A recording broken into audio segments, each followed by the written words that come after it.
Hey guys, Shadow Slayer, come back at you. Tonight we're going to be opening up the Phantom Nightmare set from Yu-Gi-Oh's newest, I think this is a mainline set, actually. It's been a while since we opened up a mainline set for Yu-Gi-Oh! So I figured, I was like, you know what, this is going to be really cool, because it reminds me of the GX era, where you have, Yubel's right there, Revenge.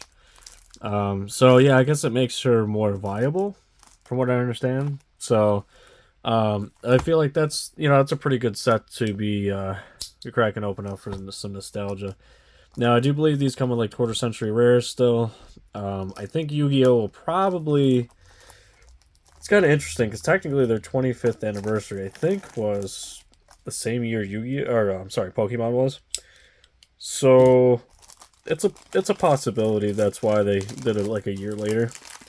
But the fact that they're still going on in 2024 with a quarter centuries is interesting. It's an interesting choice, and I'm okay with that because it's a cool, um, it's definitely a cool rarity to have. So yeah, let's go ahead and we'll get centered up here, and we'll go ahead and get cracking. So yeah, I apologize for this video coming out a little later after release and stuff like that. It's been pretty crazy here. I've been doing a lot of extra stuff, projects around the house. Just a lot of extra stuff. I'm going to North Carolina to help my grandfather and to do an antique show. So, and then doing all that stuff. It's been pretty crazy, and I haven't been able to do a whole lot of videos. I'm hoping, like I said, I'm hoping things are going to slow down a little bit. I know I said that in my last video, but the punches keep rolling. So I'll try to make videos as I can. But unfortunately, this year, like I said, starting out, we're a little slow. Hopefully to pick up a little bit. And this definitely going to be a good set. I know Yu-Gi-Oh is also coming out with another set, I believe. Another rarity collection too, and I think it's actually coming up relatively soon. Which that's going to be pretty crazy as well. We're gonna open that up because that's going to be fun. I had a blast opening the few booster boxes that I did, and it was it was definitely a good time.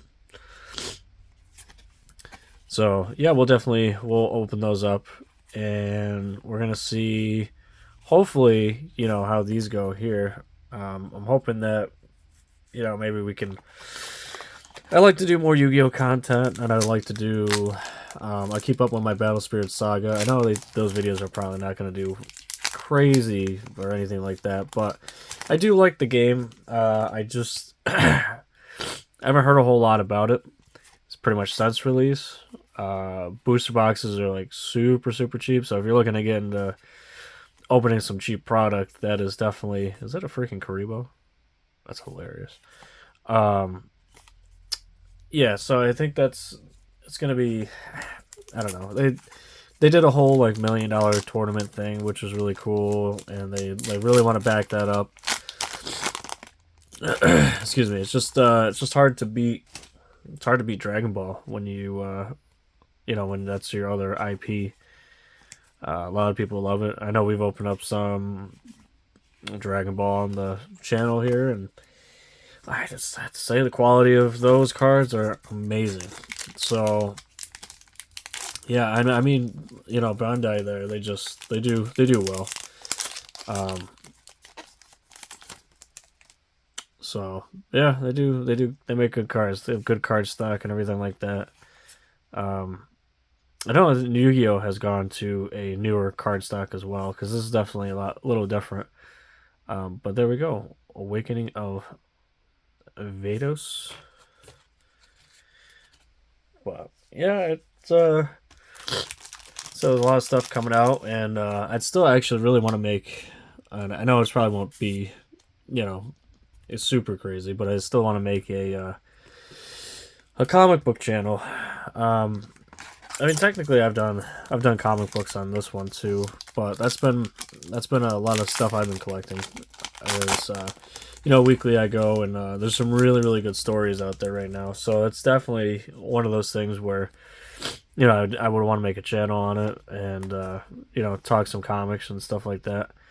I know this isn't, you know, going back and forth between two different, you know, genres of things doesn't usually bode well because not a lot of people, you know, people like, you know, watching like trading cards like this aren't, you know, always into comics and stuff like that, and vice versa. You know, it's I know like some people like me, I dabble in pretty much everything. You know, I got Funko, I got oh look at that Spirit of Yubel, that's pretty cool. That's gonna be a super.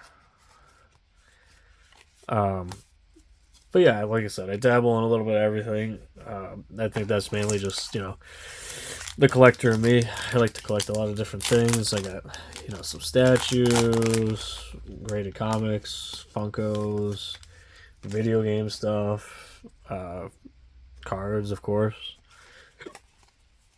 But I know. Ooh, look at that, Mutamorphosis. Tribute one fusion or synchro monster special summon one from your deck. Same level as tribute monster original level. Return to the hand at the end of the phase. You can activate one Mutamorphosis per turn. That's gotta be a pretty. That's gonna be a pretty solid card, I bet. Um, that's the first secret rare. I'll have to look at the values of these because I have not actually looked into any sort of values, anything like that, and so we'll have to see how we do at the end of this. I'm not entirely sure. I didn't look.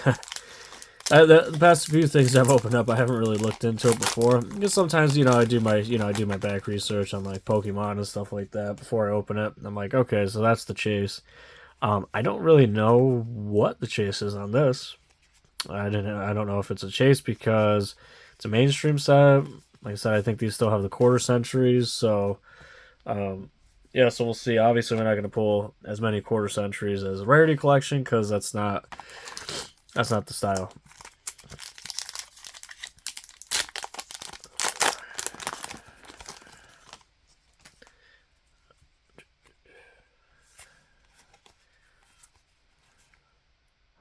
King of the Ashen City. That's pretty cool. You know, Yu-Gi-Oh, man. I don't know how they come up, like the artists come up with these things. I don't know if they do use AI or something like that. Because I mean, it's a lot of different artists. I don't know. Yeah, I'd be crazy if like only a few people were designing these.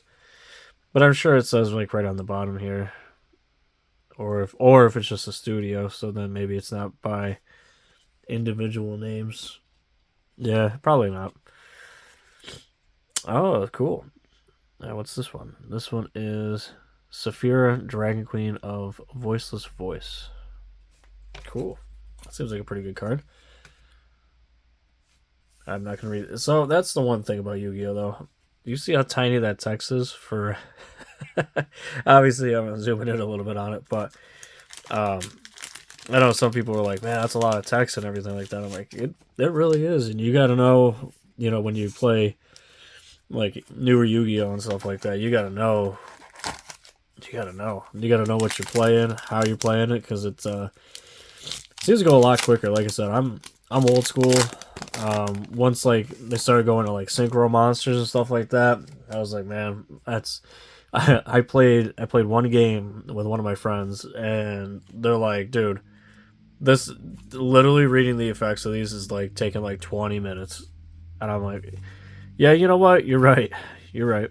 It definitely has, and I knew like how to play them and stuff like that, like these link monsters and stuff like that. I know how to play them now. You know, playing the online card game, and it's a lot easier to play it like that. You know, when Master Duel and everything, because it's excuse me, um, it's just very yeah, it's just it explains it a little bit better. Because like when you try to do this like by yourself, like playing the card game, it gets very taxing very quickly on reading all the effects and everything like that. But that's one thing that's always amazed me. It's like, you know, how do you keep your card game in um, such a good state and like you know evolving new metas and everything like that. That's why Yu-Gi-Oh and Pokemon and stuff have been so successful for so many years, because you have your collector's aspects, you have your playability aspects. I will say I think Yu-Gi-Oh is probably more of a playable card game than I think Pokemon is, but Pokemon I think keeps it basic, and that's perfectly okay. I mean, you don't have to go crazy complex like this. I mean, I know some people are like, you know, pretty wild, and especially on like the Magic front, they absolutely are. They know what they're doing, and more power to them, because it's keeping up with metas and stuff like that, and then you have to spend a crap ton of money even to get the metas, and you have to buy individual cards. That's just a lot. It's a lot of time, effort, money. It's a dedication, that's for sure. I like too much of a broad spectrum of things to dedicate all into one. Although, like I said, I've always enjoyed every single card game. I used to have a crap ton of Magic. I played that for a while, and then, like I said, like Yu-Gi-Oh, it just gets a little too crazy, trying to keep up metas, stuff like that. And some of these cards, like some of these quarter century rares and stuff like that, they can be pretty hefty on expense. So it's like, but the good part about Yu-Gi-Oh is to try to keep it. They have a lot of reprints, so like an expensive card becomes, you can get the cheaper variation of it, so you can use it in your deck and stuff like that. So that's how they keep the cards from going wildly too expensive and everything like that. I wish there were some card games that did that, but I do understand, trying to create scarcity and stuff like that. But yeah, it's really hard to kind of backtracking a little bit on the Battle Spirit Saga and stuff like that. It's really hard to keep people interested in a newer IP card game. It's hard to keep the retention. I know MetaZoo has also felt that heat. But when you got like dedicated players to a specific game for over 20, 30 years, it's really hard to get people into spending more into that when they've already been spending a lot of money into card games that they just have the backing to them. And not that any of those new card games are terrible. You just can't keep up with that. Iron Thunder, huh? Interesting. Huh. So I believe that's our second secret, because we don't have too much left. So I only assume we get 2 secrets in a booster box. I got 3 ultras. I think it should be 4 ultras, and then if we're gonna get anything extra, like a quarter century, I believe that's how we're gonna go for that. So yeah, not too terribly much more, and yeah, like I said, hopefully we can get some more going. I know I keep saying it, but I gotta try to make the time. Hero of the Ashen City. This kind of reminds me of like Elden Ring, the Ashen City. Huh. I wonder if they took inspiration from it. It'd be cool to kind of rack the brains of some of these artists. But yeah. Anyways, so hopefully sooner rather than later we can keep going here, and hopefully making some headways on some new videos and stuff like that. It'd be cool. So it's been hectic to try to get any sort of anything going on. So yeah. So it's hopefully it'll be really cool. Ooh, nice. There we go. There's I believe our last ultra rare, Karnot the Eternal Machine. It seems pretty strong. No, actually, I didn't go through all the rest of them, but I'm pretty sure commons are pretty. We're repeating them by now, most of them. So I got one last pack. So probably the chances of a quarter century is pretty low, but I think that's pretty much what we're gonna get. But hey, you never know. Last pack magic, maybe, possibly. who knows? But it would be cool to pull a quarter century. Nope, just regular super. That's alright. Like I said, not. I kind of figured we wouldn't, but because it's only one box, and then yeah, I still got the 25th century quarters, and I think we got what we got was pretty good, ultra rare wise and secret. So I'll have to take a look see into what we got going on price wise.